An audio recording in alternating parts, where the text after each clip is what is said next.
નમસ્કાર દર્શક મિત્રો, જનાર્પણ ન્યૂઝમાં આપનું સ્વાગત છે। વડોદરા પાદરા ગંભીરા બ્રિજ પર લટકતી ટેન્કરને બહાર કાઢવાની કામગીરી માટે ટેકનિશિયનની ટીમ કાર્યરત રહેલ હતી। પોરબંદરની ખાનગી કંપનીને અપાયો છે કોન્ટ્રાક્ટ। બ્રિજ દુર્ઘટનાને આજે 28મો દિવસ। બ્રિજ તૂટી જતા 20 નિર્દોષ નાગરિકોના થયા હતા કરુણ મોત। બ્રિજ પર લટકી રહેલી ટેન્કરને બહાર કાઢવાની કામગીરી તેજ ચાલુ રહી છે। બ્રિજની નજીક હવા ભરેલું બલૂન તૈયાર કરવામાં આવ્યું છે। તમામ ટેકનિકલ અને સેફટીના સાધનો ટ્રક પાસે લાવવામાં આવ્યા। ટ્રક નીચે બલૂન ગોઠવવામાં આવ્યું છે। બલૂનના પ્રેશરથી ટ્રક ઊંચો કરવામાં આવશે।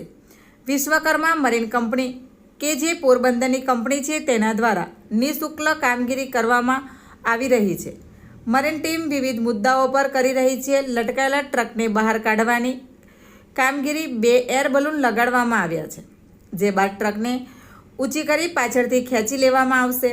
ગંભીરા આનંદ તરફના બ્રિજ પર ચાલી રહેલી કામગીરી કોઈપણ વ્યક્તિને સ્થળ પર જવા પર પ્રતિબંધ છે। હજુ પણ 1-2 દિવસ બહાર કાઢવાની કામગીરી ચાલશે। આનંદ બ્રિજનો માર્ગ પ્રતિબંધિત જાહેર કરવામાં આવ્યો હતો। Bureau report, જનાર્પણ news. આવા જ નવા સમાચાર જોવા માટે જોડાઈને રહો જનાર્પણ ન્યૂઝ સાથે। અમારી ચેનલને લાઇક કરો, શેર કરો, સબસ્ક્રાઇબ કરો। धन्यवाद। गंभीरा ब्रिज की दुर्घटना के बाद वहां पर एक ट्रक अभी भी ब्रिज के ऊपर फंसा हुआ है। उसके रेस्क्यू के लिए पोरबंदर के विश्वकर्मा ग्रुप की मरीन इमरजेंसी रिस्पॉन्स सेंटर ने ये काम हाथ पे लिया है। उन्होंने एक पूरा रेस्क्यू प्लान तैयार कर दिया है, क्योंकि सबसे बड़ी समस्या इस पूरे प्लान को एग्जीक्यूट करने में एक तो ब्रिज के दुर्घटना के बाद ब्रिज की स्ट्रक्चरल इंटीग्रिटी का एक प्रश्न है।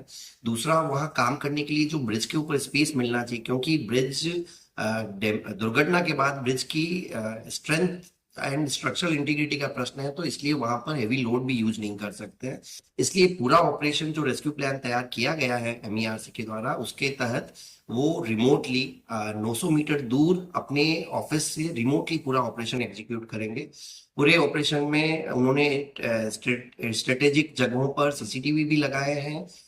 ड्रोन से पूरा मॉनिटर भी होगा पूरा ऑपरेशन।